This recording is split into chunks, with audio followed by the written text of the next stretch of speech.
Hai teman-teman, di dalam siklus kehidupan, bertambahnya umur adalah sebuah hal yang alamiah dan akan terjadi. Bagi anak-anak, bertambahnya umur adalah sebuah kegembiraan karena menuju fase dewasa yang dimana secara fisik akan lebih tinggi dan besar, dan secara pemikiran lebih matang. Sedangkan bagi orang dewasa, bertambahnya umur adalah sebuah tanda kehidupannya akan berakhir. Itu adalah definisi penuaan. Terus penuaan dini itu apa sih? Penuaan sendiri menurut Google, proses di mana bertambahnya usia dengan tanda kemunduran fungsi biologis, psikologis, fisiologis manusia. Sedangkan dini menurut KBBI sendiri, kata dini memiliki arti sebelum waktunya. Jadi penuaan dini adalah proses di mana bertambahnya usia yang ditandai kemunduran fungsi fisiologis sebelum waktunya. Ya kalau ibarat bayi lahir yang seharusnya dalam waktu 9 bulan, dia keluar di usia 7 bulan, atau sering bisa kita sebut lahir prematur. Apa sih penyebab terjadinya penuaan dini? Menurut Sri Sugiani dan Nur Sanyoto pada penelitian 2012, faktor penyebab penuaan dini dibagi menjadi dua, yaitu faktor internal dan eksternal. Faktor internal sendiri adalah proses alamiah yang tidak bisa kita ubah, seperti keturunan, kesehatan, daya tahan tubuh. Hal ini bisa dipicu oleh stres dan perubahan hormonal. Dan faktor eksternal merupakan faktor yang berasal dari luar yang dapat kita hindari. Faktor eksternal yang pertama adalah radikal bebas. Apa sih radikal bebas itu? Radikal bebas merupakan senyawa metabolit yang memiliki efek ganas yang menggerogoti sel-sel tubuh. Hal ini terjadi karena radikal bebas merupakan senyawa kimia yang mengandung elektron tak berpasangan. Normalnya molekul yang stabil itu memiliki pasangan. Ketika elektron ini tidak memiliki pasangan, maka dia lapar dan mencari pasangannya dengan merusak molekul yang ada di sekelilingnya. Saat radikal bebas ini berinteraksi dengan molekul di sekelilingnya, mereka bisa merusak struktur penting seperti DNA, protein, dan membran sel. Kerusakan ini mengganggu fungsi normal sel, bahkan menyebabkan sel menjadi rusak atau mati.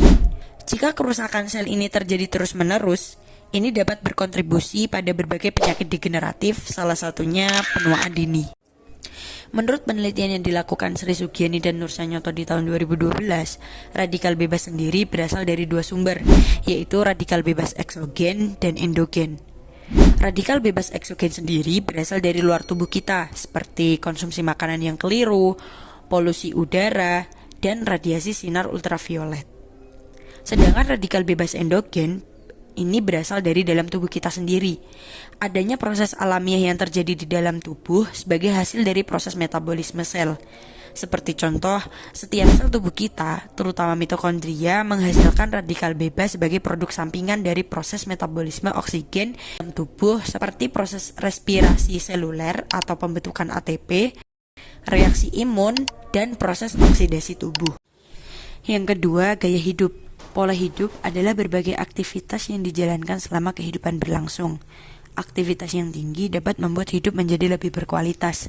Sementara gaya hidup yang bermalas-malasan akan membuat hidup kita menjadi terpuruk. Menurut Sri Sugiani dan Nur Sanyoto di penelitian 2012, aktivitas fisik itu menjadi terapi non-farmakologis bagi seseorang yang memiliki gangguan metabolik yang dapat menghambat laju penuaan dini. Penelitian peranan gizi dalam penuaan dini, nutrisi merupakan salah satu faktor utama agar panjang umur dan sehat bahagia. Karena setiap makanan yang kita makan sesungguhnya berpengaruh terhadap setiap sel dan organ tubuh kita. Yang pertama, mengurangi asupan zat gizi makro, terutama karbohidrat dan lemak. Mengurangi konsumsi di sini bukan berarti menghilangkan, karena tubuh juga memerlukan energi untuk melakukan kegiatan. Kenapa kok karbohidrat dikurangi? Di dalam mekanisme pemecahan energi dari glukosa menjadi energi, ada proses yang dinamakan glikasi dan inflamasi. Glikasi sendiri adalah suatu kondisi di mana gula dalam darah berikatan dengan protein atau lemak yang membentuk produk akhir glikasi tingkat lanjut atau AGEs.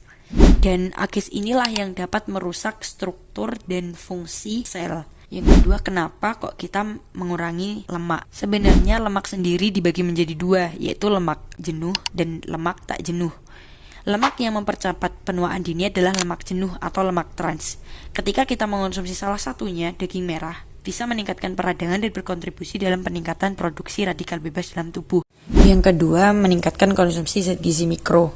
Zat gizi mikro seperti vitamin dan mineral ditingkatkan konsumsinya karena zat gizi mikro memiliki peran sebagai katalisator metabolisme tubuh dan sumber zat antioksidan yang fungsinya melawan radikal bebas dengan menetralkan aktivasi radikal bebas.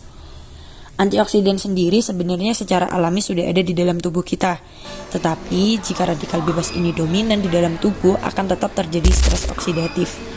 Dan menurut penelitian yang dilakukan Sri Sugiani dan Nur Sanyoto, antioksidan yang sudah terbukti dapat menunda proses penuaan dini adalah vitamin A, C, dan E, serta trace elemen seperti selenium dan zinc. Dan yang terakhir, mengatur pola makan. Kita ketahui bahwa tidak semua makanan bermanfaat bagi tubuh. Ada makanan yang baik dan menyehatkan, ada pula makanan yang jahat dan menyebabkan metabolisme tubuh tidak berjalan dengan baik. The American Heart Association menganjurkan pola makan sehat dengan pedoman sebagai berikut. Yang pertama, asupan lemak kurang dari 30% total energi, lemak jenuh kurang dari 10% total energi, asupan kolesterol tidak lebih dari 300 mg per hari, asupan karbohidrat 50% dengan porsi lebih banyak pada karbohidrat kompleks, asupan protein merupakan sisa kebutuhan energi, dan yang terakhir adalah batasi konsumsi garam 3 gram per hari. Mungkin itu dulu tips dari kita. Terima kasih dan sampai jumpa.